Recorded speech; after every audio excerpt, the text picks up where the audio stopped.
ايه ده؟ ايوه ايه ده انا متفاجئ، ايه ده انا مش مركب مايك. ايه الاخبار؟ ايه اكتر حاجه الكرفان بتحبها انها تكون موجوده فيه؟ بص انا هقول لك على حاجه، انا بحب اللمه، فانا لو الكرفان فيه حبايبي واصحابي تمام، لو ما فيش حد بعتبره مكان بغير فيه وانزل اقعد. لا انا حسيت ان انا اول لما دخلت لقيت كل الناس اتفضل قاعده. يا سيدي. اللي أنا له دي- لازمه واللي دي- ملوش. دي-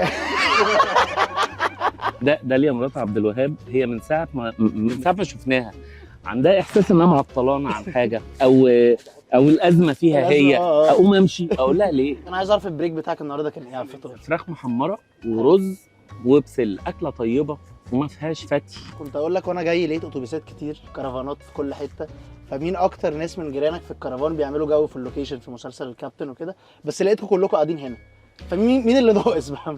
لا هو الناقص كتير، احنا ما شاء الله في 6 ارواح ب5 ممثلين طبعا. طيب عايزك تكلمني اكتر عن شخصيه حسام في الكابتن، ايه المختلف عنها وعن كل الشخصيات اللي قدمتها قبل كده؟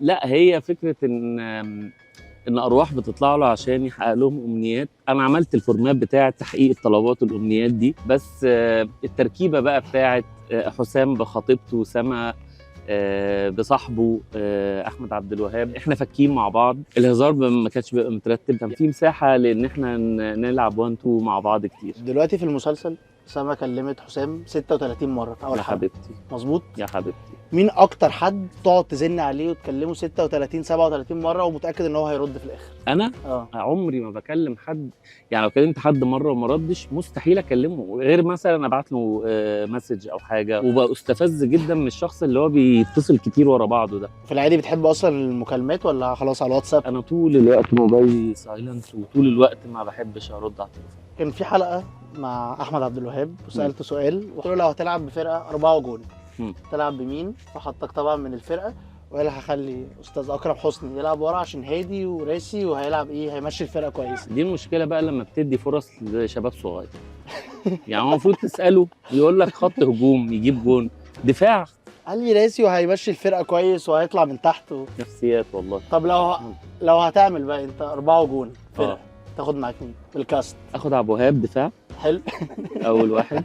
طيب لو اكرم حسني كابتن في الحقيقه، كابتن طيران، لا طيار، ايه اول حته هتختار انك تسافرها؟ حاجه ما كنتش رحتها بقى قبل كده، يعني شرم يعني مش عارف.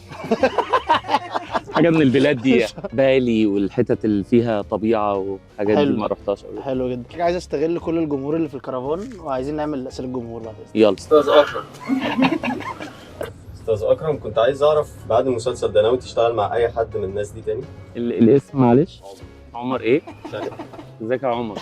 عامل ايه؟ انا كل الناس اللي اشتغلت معاها احب اشتغل معاها تاني، وده مش عشان انتوا في الكرفان والله. انا عايزه اسال، يلا. لو انت بتعمل دور من الارواح انهي دور اللي هتبقى عايز تعمله؟ اعمل دور مين؟ معرفش اعمل دور رافعي تقريبا. محدش يعرف يعمل دور رافعي. بحب اعمل دور عم بني، انا بحب الاكل، يعني فيها حاجات لذيذه. لو هناخد الكرفان ده، الاتوبيس ده هناخده في نص الصحراء وهتختار حد من الكرفان ده واحد بس يجي معاك وتاخد حاجه من الكرفان، تختار مين وهتاخد معاك ايه؟ اختار سباعي. اختار سباعي. وناخد ايه بقى؟ ناخد ايه علشان ما نسيبش سباعي لوحده.